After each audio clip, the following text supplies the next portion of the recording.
Thank you for tuning in to NSUSpartans.com as today we preview the 2011 Norfolk State University baseball season, which gets underway here shortly. And we're joined by Spartan head coach Claudell Clark.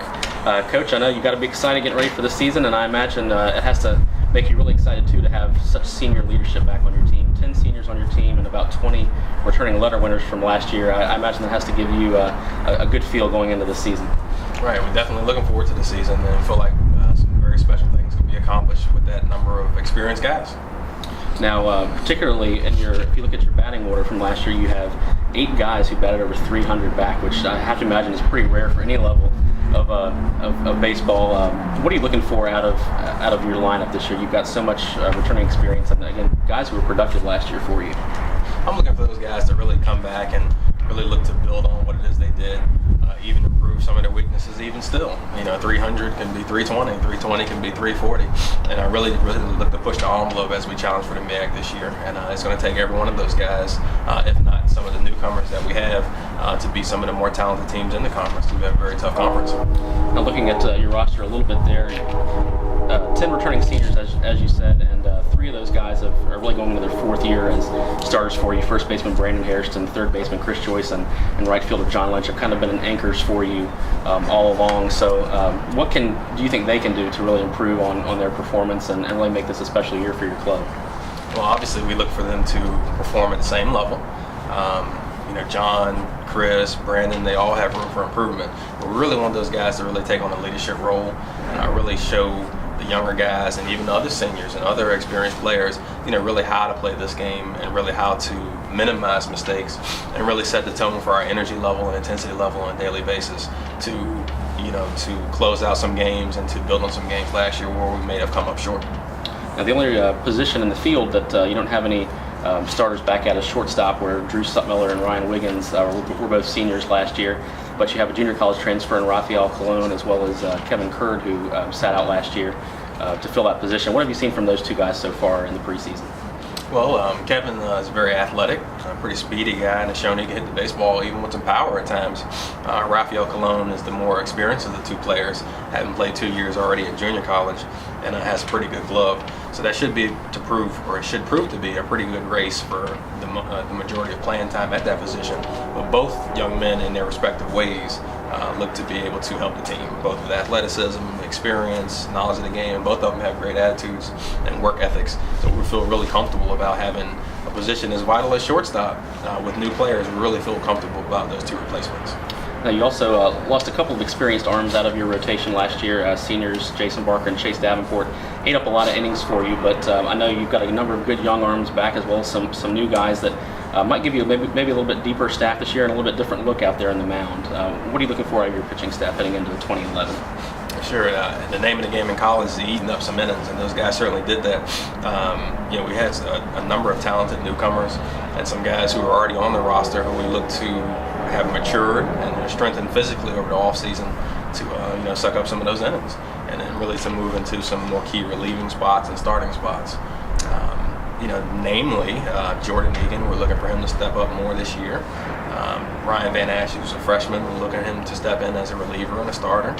Justin Body, who has the potential to be a reliever and a starter. Richie Salter, a guy who a lot of people knew a lot about, suffered an injury last year and had some arm problems. Pitched well at times. We're looking for him to be more solid on the mound and to show a little bit more maturity. So, as you said, we have quite a few new guys who are coming in who definitely have the potential to fill those spots. And we're looking for them as the season goes on to grow and to learn how to fill those shoes and to give us good starts on a daily basis. I guess you could say maybe the anchor of your pitching staff heading into the season, at least the most experienced returner, would be Ryan Shook, your all-MEAC closer from last year. Ryan obviously had a really solid season last year, showed the ability to start as well as be a closer, and you have a number of guys on your staff I know that give you that kind of flexibility. So I imagine that gives you a nice luxury as a coach, knowing that you have lots of different options, guys who can start, guys who can relieve, and a guy like Shook who can come in at the end of the game and close things down if you need it. That's true. Shook will definitely have to be a starter this year. He knows that. We've gone over that, and he's worked to prepare himself mentally and physically for that. So he's looking forward to that, and he's gearing up for it. And as you said, he certainly proved he could do it. And if he's needed to relieve at some point during the year, he can certainly do that. And having guys who have the mentality to be starters and relievers give us more flexibility on where we use a guy. We have to bring a guy back in the midweek, we can do that. If somebody gets injured, it'd be more easy to make a replacement or have a spot start, we call it, or even to switch the rotation. Guys will be more flexible on when and where they pitch.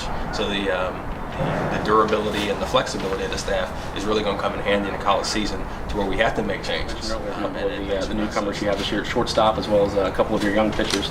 Who are some of the other newcomers this year, either transfers or incoming high school players from last year, who Spartan fans should familiarize themselves with? Cameron Day and Tyon Orr were two talented local outfielders that we were able to pick up. Both have very good arms, both are very athletic, have good speed, and have the potential to hit well at the plate. Junior college transfer and Hunter Kinney, who has proven to be a pretty good first baseman and will continue to improve her work, but has a very good left-handed bat who can challenge for some time at first base and at DH, which will help to bolster our lineup. And then two guys we mentioned also already on the mound was Ryan Van Ash and Justin Body, who looked to be very promising freshmen on the mound. Also, not to forget Jason Ellington and Chase Kariaku, who will also do some pitching for us, and both have the ability to play the field if needed. All right, now looking at the MEAC race this year, last season your team finished third in the regular season, as well as in the tournament, came very close to making it there into that championship round. What are you looking for out of the MEAC race this year? Obviously, you have a very experienced team, but what are some of the other things you're looking for out of the conference this season? Well, you would think that Bethune has done a very good job of replacing players that had lost and already had some key returners on his team. A&T always plays with a lot of heart and always comes up with good baseball players and has good baseball players who are returning. I feel like we would be right there in that mix with the amount of returners and experiences that we have. Delaware State and Florida A&M always play with heart and always have good players. Not necessarily have identified all of those players, but I know they would have good teams. One of the things that we're most happy about, though, even though the race amongst those top three supposed teams, we have those teams here at our place. So we'll have Bethune-Cookman here, Delaware State here, and A&T here. So in tight games, one would think that home field advantage could possibly push you over the top. Now you mentioned that home field advantage. You've got about 34 home games out of your 50-some games here at Marty L. Miller Field this year. A lot of chances for fans to come out and see the team.